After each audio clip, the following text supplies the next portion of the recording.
is not you. It's not me. Real people, real problems, real life solutions. Investigate TV Plus. Thanks for watching News 12 on your side. When you visit or work with Parker's Kitchen, your support makes a difference. You've helped us rank as best workplace in America. None of this happens without you. Thank you. Live from Augusta. Breaking news. To begin live at 5 with that breaking news, a story we've been following for you all afternoon. Richmond County deputies tell us a suspect is in critical condition after an officer-involved shooting. Your Audrey Dickerber joins us now live at the scene near Glen Hills Middle, where, Audrey, we understand things are wrapping up. Yeah, Meredith, the scene is actually just starting to wrap up now, but it's been pretty active for quite a few hours. Now, we know this whole thing kind of started around 1 o'clock on Primrose Drive, where it was originally a domestic dispute. Now, a woman had called that in when deputies arrived on scene. She actually told them that a male suspect had stolen her firearm and left. So that's whenever deputies kind of started their search, and that's whenever a responding deputy actually found that description of that male suspect on this road right over here. You can still kind of see some cop cars over in this direction. And whenever the deputy tried to make contact with the suspect, that's when he showed him a firearm. So, you know, the deputy then shot at that suspect, and that's what brought him to be in critical condition. We do know that he's currently at Doctor's Hospital. That's the last that we've heard. And, you know, since then, this investigation has been ongoing from what we've heard. Now, literally just a minute ago, right before we started the show, you know, they rolled back the caution tape. I mean, this whole entire road has been blocked off. This is actually the first time we've actually seen other cars drive through this area that aren't law enforcement vehicles. This actually delayed the release of schools as well until about 4:05 is whenever we saw, you know, buses leaving the area. And we do know that the deputies actually assisted in that as well, and that went pretty smooth. So if you're a parent and you're kind of wondering how that went, you know, we did see, you know, them kind of escorting, help that delay kind of run smoothly. You know, I know that was a question for a lot of people, but actually, if I show you kind of, we can pan back over this way. The road was blocked all the way back down in this direction, all the way down to where you can see cars leaving the school over here. Now, this is the most traffic that we've seen in the past few hours. This just opened back up. So if you've been over in this area, you probably were experiencing some of those traffic delays all afternoon. Now it's seemed to be opening back up. But what I can tell you, while we were out here, you know, we were watching this investigation kind of unfold, and we actually saw, you know, them pick up what seemed to appear to be some pieces of evidence. It looked like a coat or some sort of jacket or hoodie at one point, and put that into a bag. We also saw them picking up other pieces as well. So it just kind of seemed like they were trying to figure it out as well. We also know in this direction, over behind me in these woods, we saw them kind of gathering over there too. We're unsure about what that was about, but there's a big group of officials, you know, kind of talking about something that maybe could have occurred over in that direction. But we do know, according to officials, that this was on body cam footage, so this all was recorded. So it's all going to be under investigation, and we'll definitely keep you updated once we find out more. And Audrey, just to repeat what happened here, one person was shot. That was the suspect in this case. The deputy who was shot at was not hit, correct? Correct, yeah. They did label this as an officer-involved shooting, but it was just the suspect that was hit and that is now at Doctor's Hospital. All right, well, thanks for clarifying that and for the update, especially the school buses. A lot of kids probably getting home late this afternoon because of this. Of course, we'll continue to follow this for you here and online at WRDW.com. Well, weather today has been another gorgeous spring-like afternoon. Our high temps have been topping out into the mid-70s, staying nice and dry if you have any evening plans. And as we head over the next couple of days, we should stay dry until we get to Sunday. Unfortunately, we are still tracking that chance for a strong line of thunderstorms to arrive. Now, for tonight, we do have the total lunar eclipse. If you want to check that out, the forecast actually looks pretty decent for it late tonight. That is going to be ideal between 2:30 and 3:30 a.m. That's when the total lunar eclipse is going to be happening, and you're going to see that reddish glow on the moon. Definitely worth checking out. Here's a look across the region. We're hitting the mid-70s for most spots. You can see a little bit more sunshine over Atlanta, a little bit of cloud cover for us here around Columbia, Augusta, and Aiken. But high pressure that's been in control the last couple of days has now moved well offshore. We actually have some strong thunderstorms just south and west of the CS area. Actually, some of those have gone severe. For us here locally, not much rain expected for us here in Augusta, but around Lake Oconee, Lake Sinclair, definitely some rain and some thunderstorms around between Madison, Eatonton, and towards Sparta. You're likely seeing a few raindrops out there. Now, a lot of this activity is expected to stay west of the CS area. So once again, if you're here around Evans, Augusta, Aiken, most of us are going to stay dry. Just going to see a few passing clouds. Temperatures in the 70s and 60s through at least around 10 p.m. And then tonight will eventually drop close to 50 degrees. But remember, late tonight, this is when we have the total lunar eclipse. Ideally, you want to see it around 3 a.m. That's going to be in the peak of that total lunar eclipse and going to see that reddish glow on the moon. We'll have a look at that first alert on Sunday for you in just about 10 minutes. All right, sounds good. Thank you, Riley. A jaw surgery gone wrong. Now, hundreds of thousands of dollars is going to settle a medical malpractice lawsuit against the Medical University of South Carolina. A Charleston County couple says they were awarded $375,000 after allegations of medical negligence following the patient's surgery. Now, the lawsuit claims doctors failed to offer corrective surgery, ultimately causing permanent damage to this woman's facial nerves. Now, the couple's lawsuit says the patient suffered severe bodily injuries, ongoing pain, and emotional distress as a result of MUSC's negligence. The suit also claims the neglect took a toll on their marriage. Georgia Representative Buddy Carter calling for another tele-town hall meeting for next week. This after a protest outside his Savannah office yesterday. You still have time to make it to the McDuffie County School System Recruitment Fair. It is going on until 6 o'clock tonight inside the Thompson High School cafeteria. You're encouraged to bring copies of your resume and, of course, any other important documents. The school system is looking for teachers, paraprofessionals, bus drivers, and more. If you're heading out that way, best of luck. Riley? Well, we are looking at mostly dry conditions over the next couple of days, but keeping an eye on Sunday for those storms moving through early in the morning. We'll have that first alert forecast coming up just after break. Time and Temp, brought to you by your First Alert weather team. The Bojangler's back and introducing the new Bojangler Deluxe. Alaskan pollock fish fillet topped with Bo's famous seasoning and tons of flavor. Try them both today. It's Bo time. Jack Shepherd, open OK.com for details. Fish delish, fish delish. Crab cakes or shrimp or fish delish. Get pots and a side, each $5.99. Captain D's fish delish. Live at 5, the scene is now clear after an officer-involved shooting put one suspect in critical condition. The Richmond County Sheriff's Office tells us that suspect, again, in critical condition after the officer shot him. Your Audrey Dickherber has been at the scene now, and she has an update for us. Audrey. Yeah, so like I just mentioned, actually, at the end of the last time you guys checked in with us, this road is now back open again. So I can kind of show you there is some steady traffic over in this direction. School is dismissed. We are still waiting to get some more updates about, as this investigation continues to unfold. And they had said that this is, still under investigation. But as we were kind of watching this scene unfold, we actually saw, the investigation unfold, let me correct myself. We actually saw them kind of picking up some different pieces of evidence and collecting them in the car. So it seemed like there's still a lot more to the story than what we know so far. And as Meredith had mentioned, what we do know so far is that this kind of started on Primrose Drive and then came over in this direction because of a domestic dispute. And so that kind of translated over in this direction where this male suspect had actually stolen a firearm from a woman and came over this way. Deputies actually came in contact with him, and then that's when things kind of escalated to become an officer-involved shooting. So, we have already stated and told you all that suspect is in critical condition at Doctors Hospital. That's the latest that we know. We're still trying to get the name and kind of the age of what kind of led up to this scene that we're at right now. But we'll continue to keep you updated. Stick around as we wait and find out more and hear more from officials. All right, thanks for that, Audrey. We will continue to follow this again very close to Glen Hills Middle School, so a lot of kids getting home late today.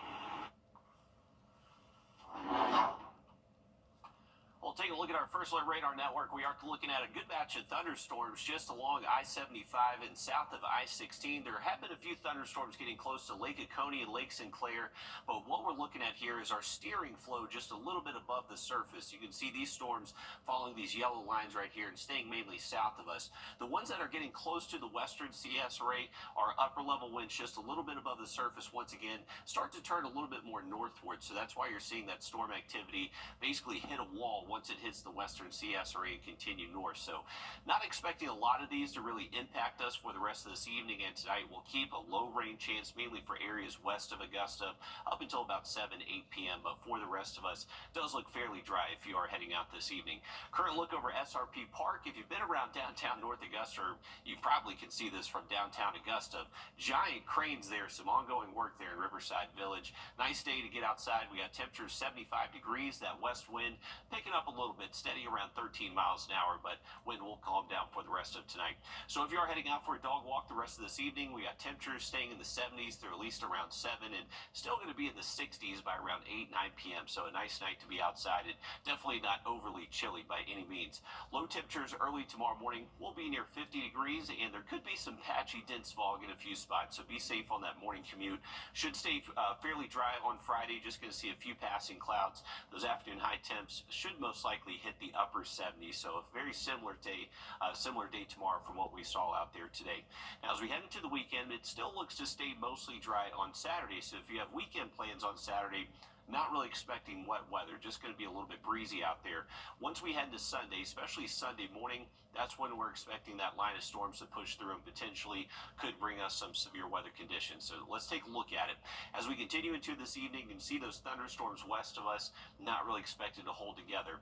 Once we get between 2:30 and 3:30 a.m., that's when we have that total lunar eclipse. It looks like we will have some breaks in the clouds, so looking good if you want to set your alarm clock to see that.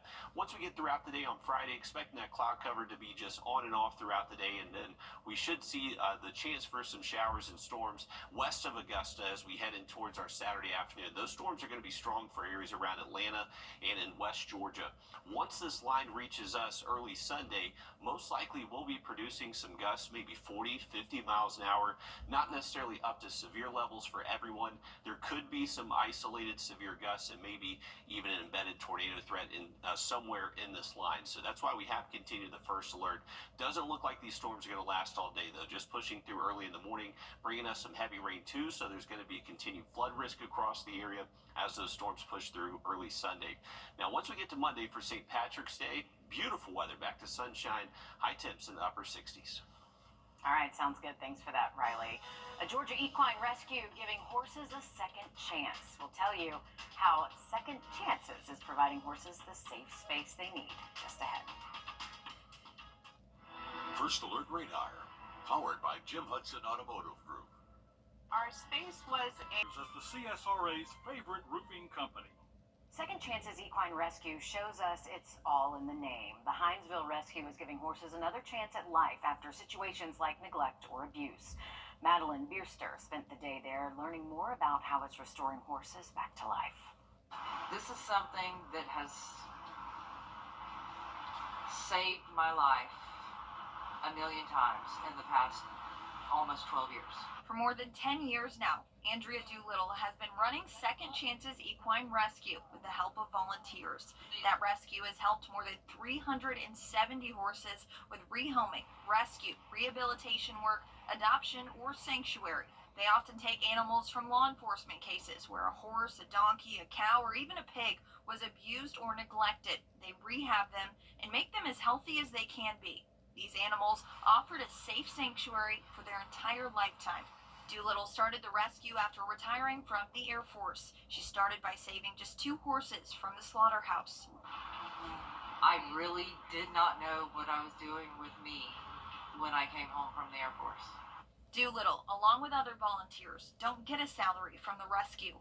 People assume they're sponsored by the city, the state, federal, or even grants, but that's not the case. They get some funding, mostly through Facebook, along with a local family who hosts a yard sale throughout the year to help out. The biggest problem that we have is there are 2 rescues for equines.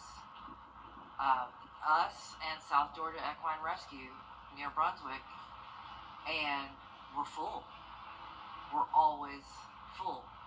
No animals come there healthy, and some will never be adopted out because of different circumstances. They do oftentimes have some equines available for adoption.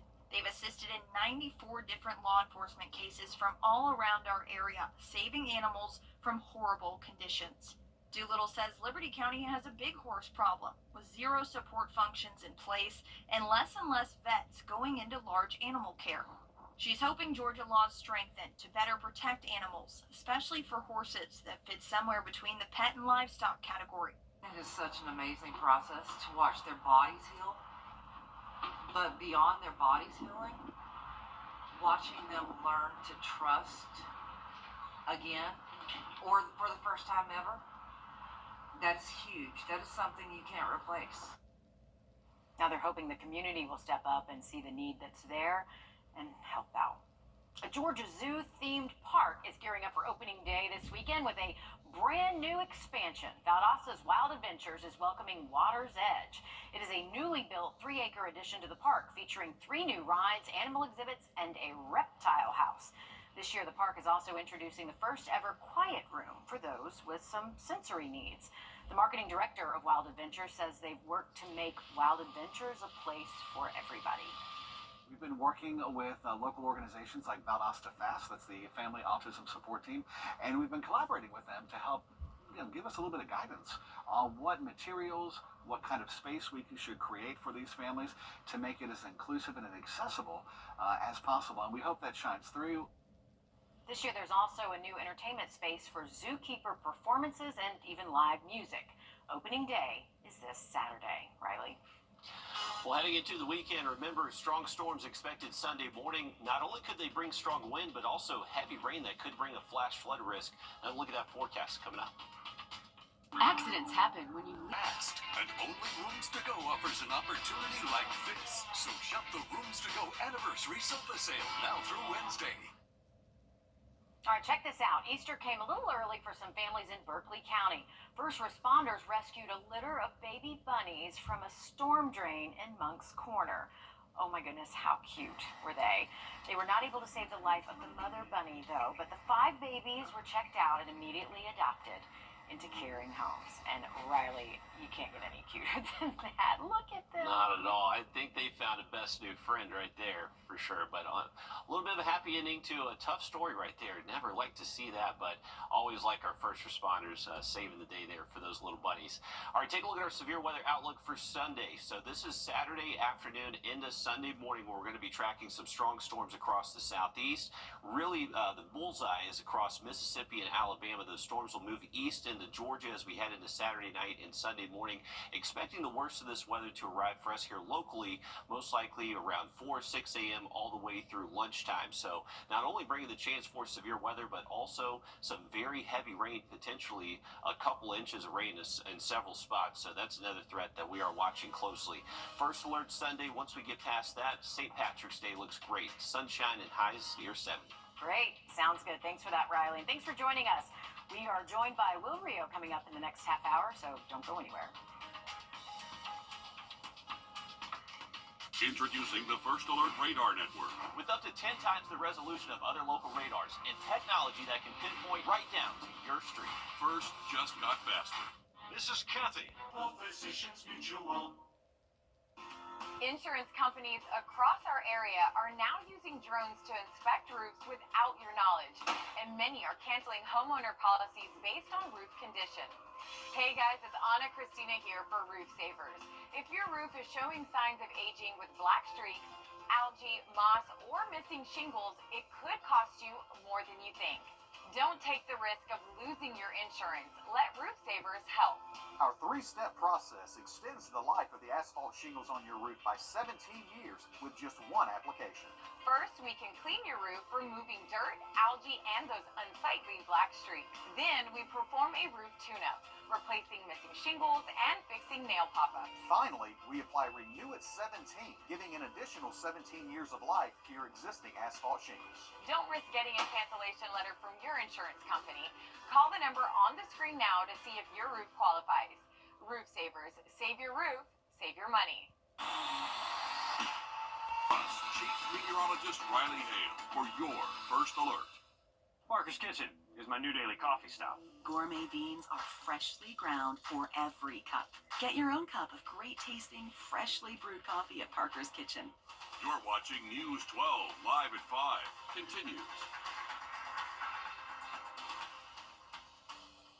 Good evening, and thanks for joining us here live at 5. I'm Will Rio. And I'm Meredith Anderson. Just in the last half hour, the scene has cleared after a Richmond County deputy shot an armed suspect near Glen Hills Middle School. Now, this started nearby the school as a domestic incident at around 1 o'clock this afternoon, where the suspect reportedly stole a gun from a victim's home, then ran off. When deputies confronted him, that's when a deputy fired their service weapon, critically injuring that suspect. Your Audrey Dickerber joins us live at 5 from that scene. Audrey, students at nearby Glen Hills Middle School were all impacted by this. Yeah, we actually got calls about it, quite a few hours ago, which originally kind of brought us out in this direction because we were hearing that traffic was hindered because of this incident. And actually, it delayed the release of a lot of the schools in this area until about 4:05. That's when we started seeing a lot of buses and cars actually leaving the area. And right now, we see cars driving down this road, but that was not the case about 30 minutes ago. Take a look at what the scene actually looked like earlier. We saw at least 8 deputies out here and, kind of looking at this scene, trying to figure out exactly what happened. Now, we know that leading up to here, it actually was a domestic situation or domestic incident that a woman had called in. Now, when deputies got to that woman's home, she said that a male suspect had actually stolen her firearm and left. That's when deputies kind of went on search to try and find this suspect. And whenever they came across him on this road that I'm at right now, that's whenever he actually showed that firearm or presented that firearm, which caused deputies to react, and they actually shot that suspect, leading to then that suspect being in critical condition at Doctor's Hospital. So that is all we know right now. But what I can say is, while we were out here, we actually did kind of watch a lot of this investigation unfold. Actually, right over here where the stop sign is over to my, right over in this direction, this was all blocked off with caution tape, keeping people away from this area. We actually saw them pick up what looked like a hoodie and, picking up a lot of evidence, even hours after the scene has happened. So there's still definitely a lot more to be heard and found out about this, and we'll continue to keep you updated as we find out more.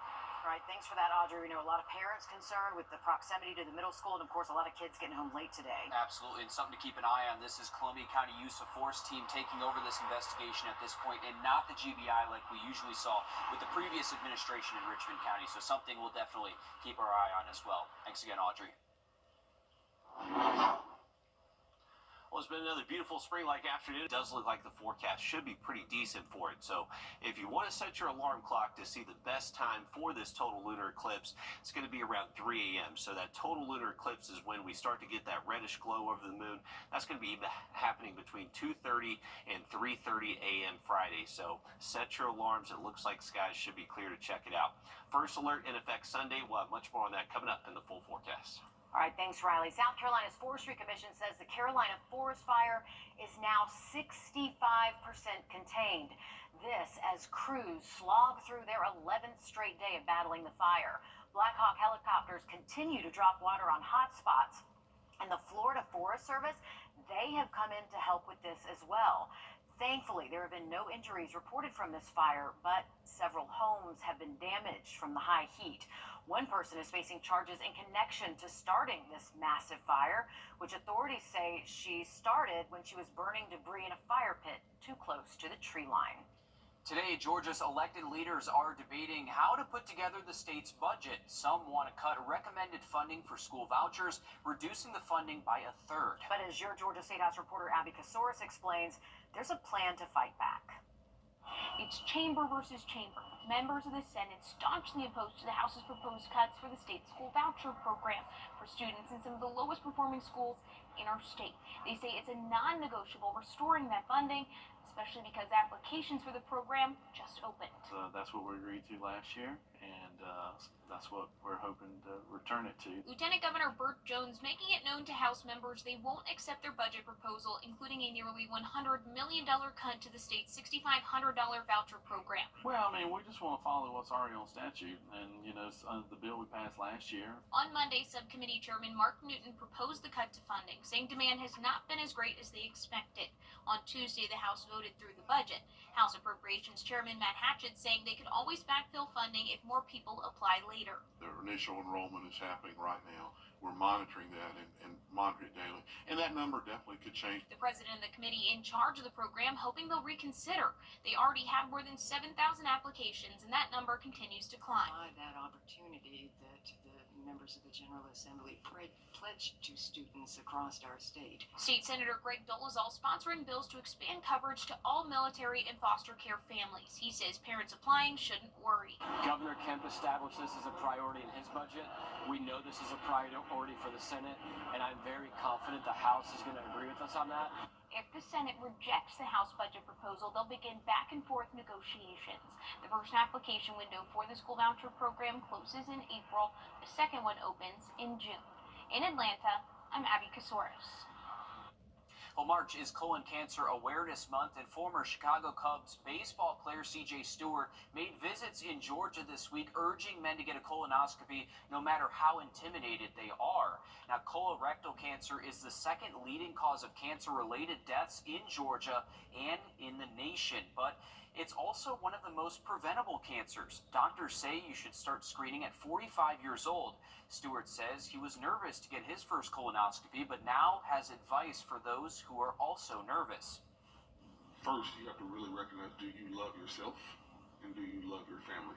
If you love yourself and you love your family, then you can definitely overcome the fear of the unknown.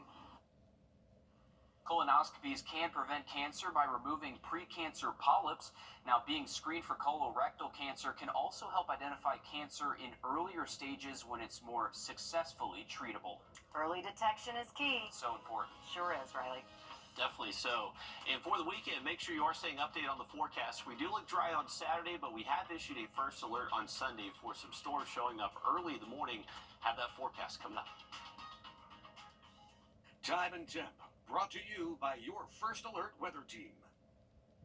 Join us right here on WRDW News 12 at 11 a.m. for Warren A Way of Life. Visit us anytime online at warren.church for more information. Some heavy rain and possibly that flood risk too. Once we get past Sunday, though, very nice weather Monday, Tuesday next week, and those high temps stay warm for the next 7 days. All right, well, Riley got to go fishing during work again. So lucky. Lucky fella. I know. Well, on this week's episode of Reeling with Riley, he's heading to Parksville with Brent Yon from CSRA Whitetails. All right, second episode of Reeling with Riley. Today, I reached out to my buddy Brent Yon. He runs CSRA Whitetails on Facebook. I asked him, Brent, where should we go fish this week? He said Parksville, so that's where we're at. The boat ramp at Parksville is open. The park does remain closed due to Helene damage. They are still actively cleaning up, but we're going to launch from the boat ramp here. Brent has already got a head start on us. He's in a cove across the way, so let's go find him. All right. So Brent is apparently in that cove over yonder. So we finally found our buddy Brent, and Brent, this was a spot that you picked out for us. What do you think makes Parksville so special to you? Man, I've been fishing up here for years, and honestly, it's a lot of deep water that comes through here, and I've done really good up in here as far as catfish, striper, bass, brim, I mean the whole 9 yards. Good start to the day. Let's go see if we can catch a fish. Awesome, let's do it. Here we go.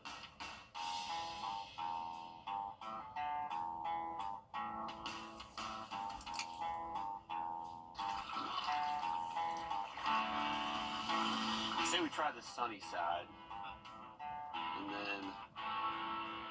then if we don't catch anything down that stretch, then we can jump over there.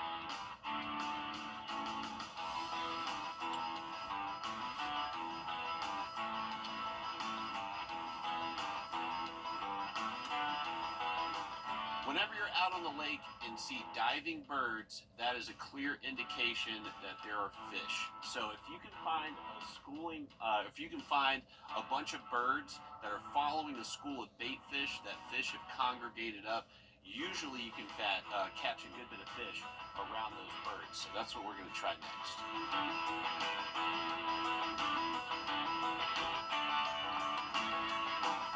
All right, so where we're fishing now is just a rock bank. This is actually the one you pass before you get to Parksville on 221. And so we're going to try this out. I'm throwing a spinner bait. Brent's got a crankbait. See if we have some luck here.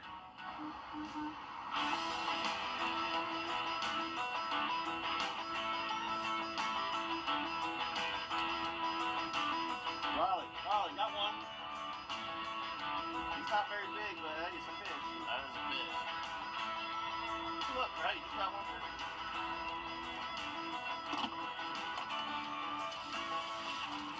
Oh.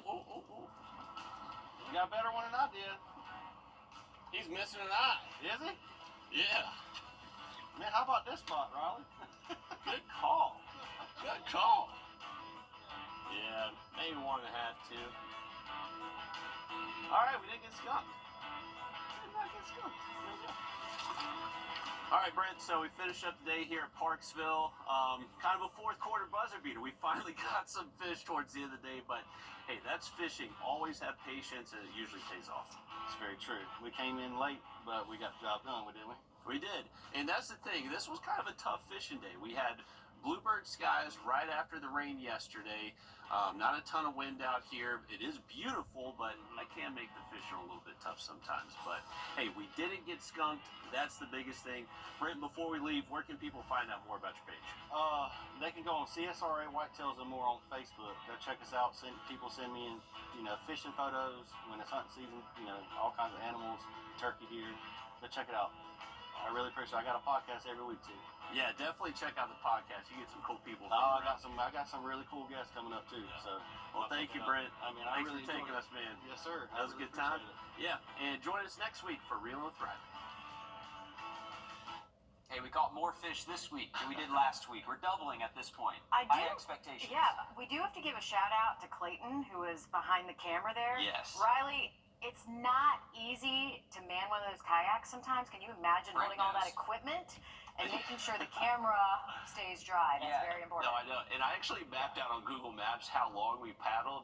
It was about 4.5 miles. So thank you, Clayton, for going with us, paddling along with us. It definitely was. It was a great afternoon out there. I mean, picture perfect conditions weather-wise. But yeah, it was a great time with Brent. Definitely check out his page. He has some great outdoors people from around the area that he does podcasts with and Facebook Lives with.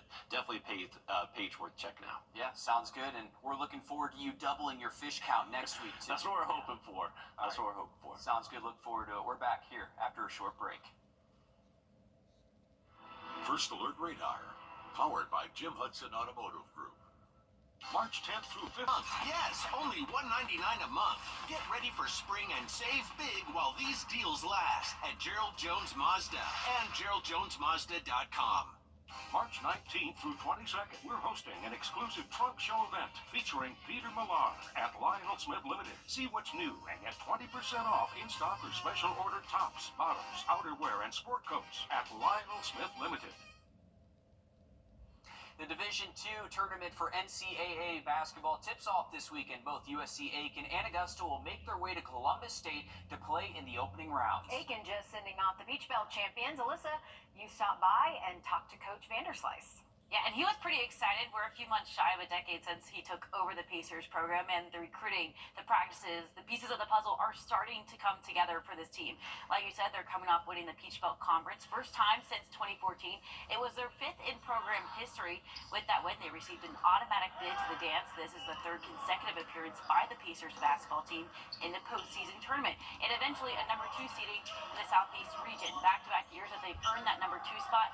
Creating that level of consistency is not easy. We felt like we found a decent little formula over the course of the last 3 or 4 years. We've really stuck to our recipe of recruiting. We've really tried to get out there and recruit guys of high character that work hard and that are very coachable. Obviously, there's a talent threshold and positional fit that needs to be met, but we really centered in on recruiting guys of that nature. They'll play the 7th seed Catawba on Saturday at 2:30. We'll bring you the keys to outlasting the tournament coming up all new on News 12 at 6 p.m. But all eyes on the Pacers and the Jags on Saturday. All right, thanks for that, Alyssa. Heading into tomorrow, beautiful weather continues. Maybe some patchy fog early in the morning, so be safe with that. But high temps back close to 80 tomorrow. Another quick look at that 7-day just after the break. This is our call to... At Cameron's. Life isn't a whisper. It's a roar. It's about getting your hands dirty, taking risks that thrill, and planning the adventure that awaits the next day. Life is a precious, playful thing, which means it's our job to explore it, to nurture it, and preserve it. But also, to let loose and enjoy it. Riverbanks Zoo and Garden. Live a wild life. Style or substance. Somehow, it became one or the other. But there is another choice. Not stopping until you have everything in the GMC Sierra. Or get 0.9% APR on select Sierra 1500 models. That's over $4,200 in average finance savings. Visit Gerald Jones GMC today. This is our call to inaction. Lazy Boy. Unbelievable deals with unrivaled quality. Lazy Boy. Long live the lazy. Springtime is upon us, and that means amusement parks are opening for the season. Six Flags over Georgia is just about 3 hours away and opens Saturday, March 15th for their 41st year. And a new ride will debut with the park's opening, the Georgia Gold Rusher. It's the 12th coaster at the park and can get up to 60 miles an hour and goes as high as 144 feet. Your Nick Proto spoke with one of the park's reps about the new ride. How much time goes into creating a ride like this? Oh, this one has been highly anticipated. It's been maybe a couple of years in the works, but good things come to those who wait, and we've got a great ride on our hands. Oh my goodness. I do not know how they were able to talk in the middle. I mean, look at that. No. Yeah, I'm not a big roller coaster fan, but especially when they go backwards on the track. Yeah, I would do it once. Maybe once. You would have to tie me down on the ride, probably. Yeah. All right, live at 5, we want to take you out over Carowinds, which also has its opening day, Saturday the 15th. It's about 3 hours away from here as well. So we have 2 amusement parks that we could hit. Thrill seekers in the CS Array, very lucky being between Six Flags to the west and Carowinds to the east. But, yeah. And we had some about wild adventures early on in the show. Yeah. So all over the region, you can find some cool amusement And parks. we've got the gondola opening up at Riverbank Zoo soon, too, up in Columbia. Yes, over the Saluda The River. Sky Cabin. Yeah. I think those just got delivered a couple days ago. I think we got an email up They're going to have it on display for zoogoers. Yes, the one that's that's right. like on the So, ground so you yep. can see what it looks like. Yep. A lot of fun stuff going on across the region. Luckily, the weather's been cooperating the last. This is the current view from our Beach Island camera. Zoomed in over downtown Augusta. You can see it's a little bit hazy. One thing that did increase today, unfortunately, is the pollen count. Our tree pollen count is extremely high right now. Going to stay pretty high over the next couple of days since we don't necessarily have a ton of rain in our forecast until we get to Sunday. Now, once we see that rain Sunday, should knock it down a little bit Monday, but it is going to continue most likely to stay very high for the next couple of weeks. This is just that time of year. Now, here's a look at the rest of this evening and tonight. We should clear out for the total lunar eclipse that will be peaking between 1 and 5 a.m. So set your alarm around 3 a.m. That's going to be the peak time. Should keep things nice and dry throughout the day Friday. High temps hitting the upper 70s and staying dry through most of your Saturday as well. It's most likely going to be Sunday morning where we see the strong line of thunderstorms push through, and it's going to be a slow mover. So that's why there is going to be the potential for some flooding as well with this line. So definitely stay weather aware on Sunday. We'll keep it here for those updates over the next couple of days. Once we get towards St. Patrick's Day, nice weather returns. All right, thanks, Riley. Stick with us. We have more news, weather, and sports coming up after a short break on News 12 at 6 o'clock. The weather. It's something that affects us all every day, from sunny to severe and anything in between. This is why we First Alert. All right, if you just take a look.